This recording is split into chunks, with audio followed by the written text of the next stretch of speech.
the Samsung Galaxy S26 series. So we, of course, have to do a roundup and an update of all of the new fresh leaks that we've had. The newest one that we've had is from Android Authority, where they've looked at the release of One UI 8.5. They've dug in and they've found some renders which pretty much confirm the leaked renders that we've had from OnLeaks and Android Headline. So we've seen these before. There is a camera island. So this is similar to what we see on the Fold 7. So rather than having just 3 individual rings, they're going to be housed within this camera island. This is both for the S26, the S26 Plus, as well as the S26 Ultra. So they're all going to follow this sort of incremental update for the design, should we say. And this has pretty much been confirmed. And like with the Z trifold, remember when Android Authority also kind of dug in, found some animations of how not to fold the device. And that's when we kind of discovered way back how the Z trifold will be opening and closing, right? So this pretty much confirms it on the leak that we've got here from One UI 8.5. So design-wise, that's what we're going to see. I think I'm more interested in seeing what everything's going to look like. We've also seen some leaked wallpapers. Yeah.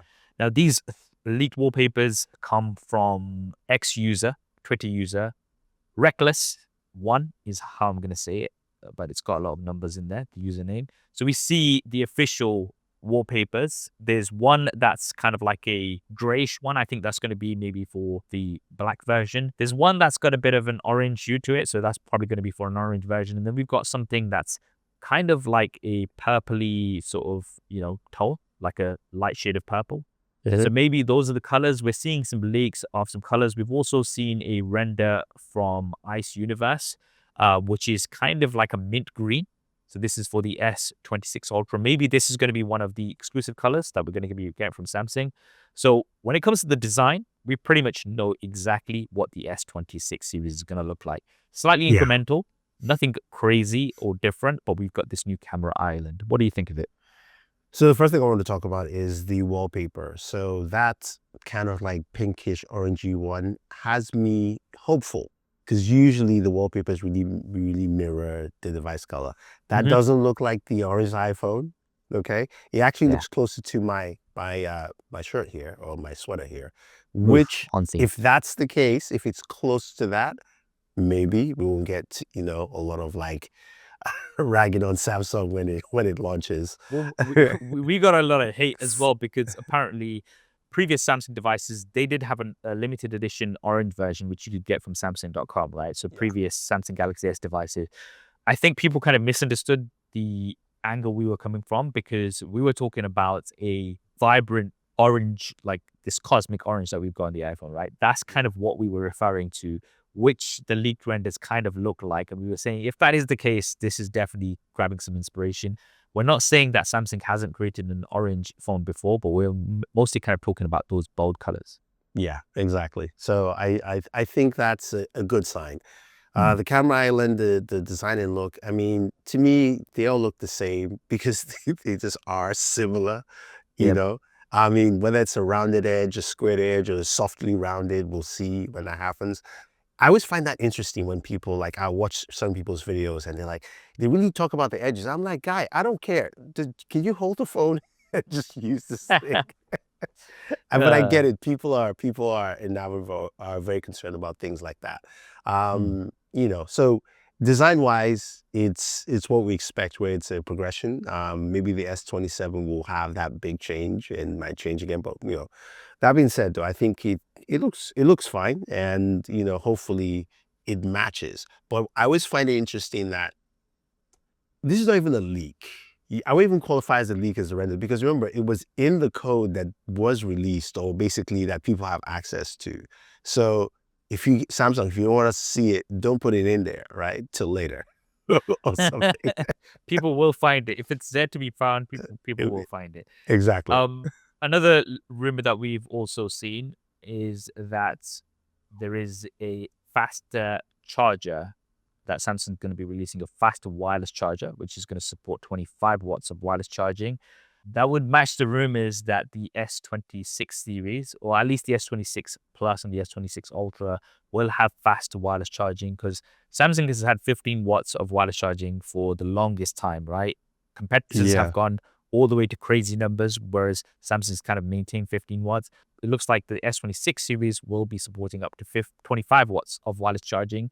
And this leaked information about this wireless charger kind of matches up with that, because if you've got 25 watts of wireless charging, you're going to need a 25-watt wireless charger, and Samsung is going to be right there to provide that for you. So that's another new rumor that we've got. Obviously, we're happy to see that. Now, Ice Universe has also posted a spec comparison of the Hmm. S25 versus the S26 leaks, as well as the S25 Plus versus the S26 Plus leaks. From what we can see here, the screen is generally going to remain the same. We're also going to have similar specs for the cameras. One area which we will potentially see a change in is with storage versions for the S26. So instead of having a base of 128, it's going to start straight with the base of 256. This is something that I would have expected as well, because, I mean, Apple are now going for 256 with the iPhone 17. So if Samsung were then offering a lower storage model, 128, then it just wouldn't make sense. So this is something that I would have expected. Battery as well on the S26 is supposed to be slightly larger. So Yeah. 4,300 milliamps versus 4,000. And weight's going to remain around about the same, around 2 grams difference, but it should be thinner. So from these leak specs, we're seeing that the S26 should be around 6.9 millimeters versus 7.2 millimeters. So some tweaks here for the S26 Plus. Again, we're looking at similar things on pretty much everything when it comes to storage size, display, the camera specs as well. Battery size on the S26 Plus is apparently going to be the same, 4,900 milliamps. And the thickness is also going to remain the same, 7.3 millimeters. So not much in the way of changes when it comes to the specs of these two devices. However, one thing that will be changing on both devices is the chipset. Now, that brings us on nicely to the Samsung XNS 2600. Because Hmm. currently, from what we're seeing in rumors, and we have been seeing kind of back and forth, is that the S26 series, certain regions are going to get the Snapdragon 8 Elite Gen 5, others are going to get the XNS 2600. But there's a bit more to that we've been seeing recently. So Samsung has announced the chip, the Samsung XNS 2600. We've got a nice little animation around that. But from what we're reading on most reports is that Samsung still has a contract with Qualcomm where they can't use more than 25% of their Exynos chips in the S series devices, right? So 75% of the devices have to have the 8 Elite Gen 5. Now, because of this, the rumors are saying that we may get the Exynos 2600, but that may only be for the S26 and the S26 Plus, and maybe only in one region, potentially Korea. Yeah, it's interesting, especially that contract, which I mean, I guess with Qualcomm, you can't blame them considering how they, to be fair, they've been losing market share on the Chinese manufacturers front. So MediaTek has picked up some stuff there, so it's good to tie down, Samsung as much as possible. But it's also interesting the fact that like the Exynos from the rumored benchmarks that we've seen, looking at over 10,000 for multi-core, 2,900 for single core, which is a little bit lower. It is at least comparable to the Snapdragon 8 Elite Gen 5. Yes, see. Yeah. It's too early for you right now, mate. No, it's not that. It's just that naming structure does not make any sense. It is Qualcomm. If you're listening, please change the name structure. That's just, how do you go from 8 Elite Gen 3, sorry, 8 Gen 3 to 8 Elite to now 8 Elite Gen 5? It's super confusing. Yes. Anyway, that bodes well. So which means at least with that, whichever region gets that will have some comparable numbers. But I think even though this is not the S26, I think this is a good sign for other Samsung devices like the A series, like the top line A series and the Fan Edition, because now they can use at least that is a suitable chipset to use there, which I'm just hoping that it matches up at least to what Qualcomm offers.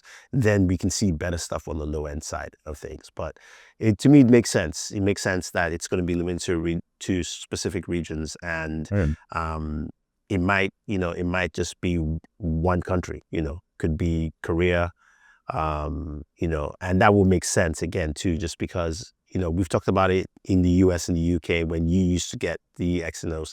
I have to call you up so you can give me the device Yep. that it doesn't make sense for those markets because people in those markets are going to look at it as being inferior, even if it's just slightly less powerful or whatever the case may be. So, Well, this is we the just have to thing. I see. think to me, it's all about consistency, right? So from what we're reading right now, the report comes from IT Home is that the Exynos 2600 chipset is only going to be in South Korea. And if that is the case, then in the Western markets where we have most of our audiences and most of our coverage, things will be consistent. And that's kind of what's key for me. If things will change later because we don't know how, I'm not sure exactly how long this contract they have with Qualcomm for. So maybe we'll be seeing a change a little bit later down the line and we will start seeing that split. But at least for now, I would say it's good news for the S26 series that in most markets we will be getting consistency. And that's something that I do like to see. We're going to see more leaks, of course. I think we'll do a final leaks and rumors roundup in next month's episode of all of the S26 series leaks and rumors put together in one place. So stay tuned for that. I hope you enjoyed that clip. If you want to hear the full podcast episode, then that will be linked down below. And if you want to see more clips like this, then be sure to subscribe and hit that bell icon so you don't miss them. Thanks for watching. This is Saf on SuperSaf Speaks, and I'll see you next time.